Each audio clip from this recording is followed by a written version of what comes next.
শুধুমাত্র ভবানীপুর নয়, রামনবমী উপলক্ষে কলকাতায় একের পর এক মিছিল বের হয়। হেস্টিংস থানায় বসে নজরদারি কলকাতার পুলিশ কমিশনার অজয় নন্দের। এই মুহূর্তে হেস্টিংস থানায় আমরা রয়েছি। কলকাতার পুলিশ কমিশনার অজয় নন্দ তিনি এসছেন, সিনিয়র অফিসারদের দেখতে পাচ্ছি। রামনবমীর র্যালি, পোর্ট এরিয়াতে বেশ কয়েকটা র্যালি রয়েছে। আমরা একটু কলকাতার পুলিশ কমিশন সিনিয়র অফিসার যারা ডিসি সাউথ অন্যান্য অফিসিয়ালসরা রয়েছেন, মূলত হেস্টিংস থানাতে বসেই এখানে পোর্ট এরিয়াতে যে মিছিলগুলো রয়েছে রামনবমীর, সেগুলো কোন পথে যাবে, তার লাইন অফ রুট কী হবে, এগুলো নিয়ে কলকাতার পুলিশ কমিশনার আলোচনা করছেন। গতকালও কিন্তু খিদিরপুর এরিয়াতে কলকাতার পুলিশ কমিশনার এসেছিলেন। তিনি এসে যে মিছিলের লাইন অফ রুট যেটা খিদিরপুর থেকে শুরু, সেই গোটা জায়গাটা দেখেন সিনিয়র অফিসারদের সঙ্গে। এবং এই মুহূর্তে যে ছবি আমরা দেখছি, হেস্টিংস থানায় কলকাতা পুলিশের সিনিয়র অফিসাররা এসছেন এবং তারা প্রত্যেকে পুলিশ কমিশনারের সঙ্গে মিটিং করলেন। তার মধ্যে ডিসি পোর্ট রয়েছেন, ডিসি সাউথ রয়েছেন, কলকাতা পুলিশের অ্যাডিশনাল সিপিরা রয়েছেন। মূলত কোন রাস্তা দিয়ে মিছিল যাবে, আজকে এবং কালকে দুদিন ধরে রামনবমীর র্যালি রয়েছে, আগামীকালও কিন্তু রয়েছে, যেটা উত্তর কলকাতার কাশীপুর, সেন্ট্রাল এভিনিউ, এই সমস্ত জায়গায় আগামীকাল র্যালি রয়েছে। ফলত এই সমস্ত র্যালি যাতে শান্তিপূর্ণভাবে যায়, কোনো অপ্রীতিকর পরিস্থিতি যাতে তৈরি না হয়, সেটাই কিন্তু কলকাতার পুলিশ কমিশনার হেস্টিংস থানায় বসে মিটিং করে ঠিক করছেন। ক্যামেরায় প্রবীরের সঙ্গে ময়ূখ ঠাকুর চক্রবর্তী, এবিপি আনন্দ, কলকাতা। বিভিন্ন জায়গায় পিকেট দেওয়া হয়েছে এবং কিভাবে যাবে ওইখানে কোনো অবস্ট্রাকশন বা রাস্তা ধারে একটু পরিষ্কার পরিচ্ছন্ন করার জন্যও কেএমসির সঙ্গে কথা বলেছে এবং যেরকম র্যালি নির্বিঘ্নভাবে হয়ে যাক যারা আছে, এবং যেখানে ক্রস পয়েন্ট আছে বা মিক্সড পকেট আছে ওইখানে এক্সট্রা পুলিশ বাড়তি নিরাপত্তা ব্যবস্থা করা হয়েছে। কেন্দ্রীয় বাহিনী তো পিকেটে রয়েছে, হ্যাঁ দিয়েছি, কিছু জায়গা সেন্সিটিভ পয়েন্টে দেওয়া হয়েছে।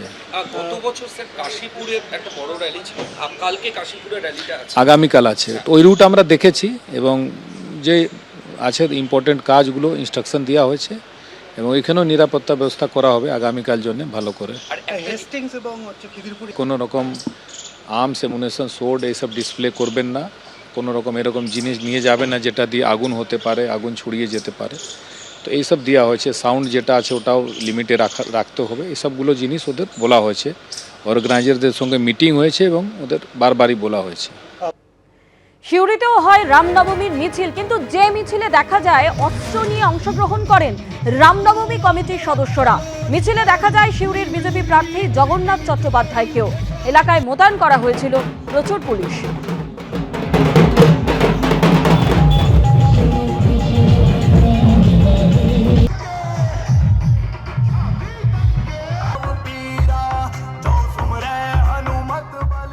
ভগবান শ্রী রামচন্দ্রের নাম নিয়ে আজকে এই 2026 সালে আমাদের শপথ যে আমরা রাবণ রূপী যে জঙ্গল রাজ চলছে, রাবণের যে জঙ্গল রাজ চলছে, সেই দানবীয় শাসনকে আমরা পরাস্ত করব। প্রভু রামচন্দ্র আমাদের সেই শক্তি দিন। আর আজ থেকে 4 মে পর্যন্ত পশ্চিমবঙ্গের আকাশে বাতাসে, সিউড়ির আনাচে কানাচে, পরিদ্ধা থেকে শুরু করে, ছুরিপুকুর পাড়া থেকে শুরু করে, মল্লিকগুনো থেকে শুরু করে, আলুন্দা, শাহাপুর, সর্বত্র একই আওয়াজ। আর সেই আওয়াজ হলো জয় শ্রীরাম, জয় জয় শ্রীরাম। রামপুরহাটেও একই ছবি দেখা যায়। অস্ত্র নিয়ে রামনবমীর মিছিল বের হয় এবং শোভাযাত্রা দেখা যায় অস্ত্র হাতে নাচানাচির ছবি। রামপুরহাটে রেলের চ্যাম্পিয়ন গ্রাউন্ড মাঠ থেকে মিছিল শুরু হয়। অস্ত্র নিয়ে মিছিলে অংশ নেয় রামনবমী কমিটির সদস্যরা।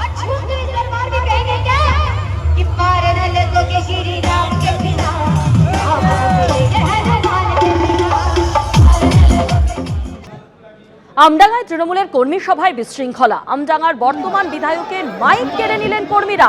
বিধায়ক রফিকুর রহমানের মাইক কেড়ে নিলেন তৃণমূল প্রার্থীর অনুগামীরা।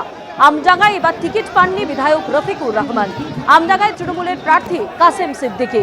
বিধায়ক উন্নয়নের খতিয়ান দিতে গেলে কেড়ে নেওয়া হয় মাইক।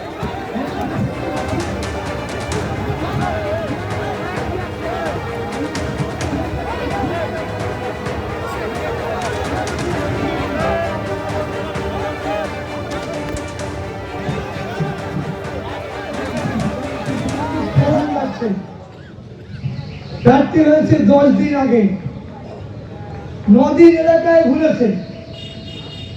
যে সমস্ত বক্তব্য উনি রেখেছেন, আমি ওনাকে খারাপ বলছি না, রাজনীতিতে নতুন, উনি ধর্মীয় মানুষ, রাজনীতি করেন না। উনি বলছেন উন্নয়ন করতে এসছে, এতদিন উন্নয়ন হয়নি। মমতা বন্দ্যোপাধ্যায়ের উন্নয়নটা আমডাঙ্গায় হয়নি, এটা করেন। মমতা বন্দ্যোপাধ্যায়ের উন্নয়নটা আমডাঙ্গায় হয়েছে, তার উন্নয়ন আসলে বলেছে। আর তৃণমূলের প্রার্থীদের বলে আমি 15 বছর পর উন্নয়ন করতে এসেছি, এটা কিন্তু ঠিক না।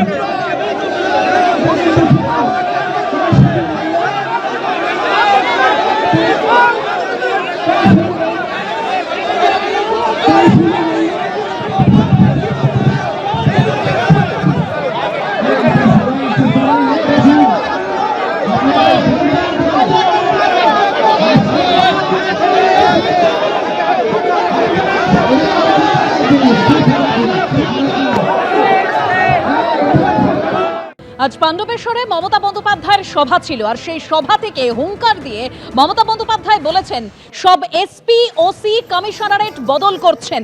বিজেপি পার্টি অফিস থেকে বলে দেওয়া হচ্ছে কারা কারা হবে। যারা নতুন দায়িত্বে এসেছেন তারা মনে রাখবেন পশ্চিমবঙ্গ আপনাদেরও রাজ্য। আপনারা যদি হুজ্জুতি করেন, আমি দায়িত্ব মা বোনেদের দিয়ে গেলাম। ভোটের দিন, গণনার দিন যদি কেউ কোনো ফোর্স অ্যাপ্লাই করেন, আপনারা জোট বাঁধবেন, রুখে দাঁড়াবেন, আর যার যা বাড়িতে আছে নিয়ে বের হবেন। এভাবেই হুঙ্কার মমতা বন্দ্যোপাধ্যায়ের।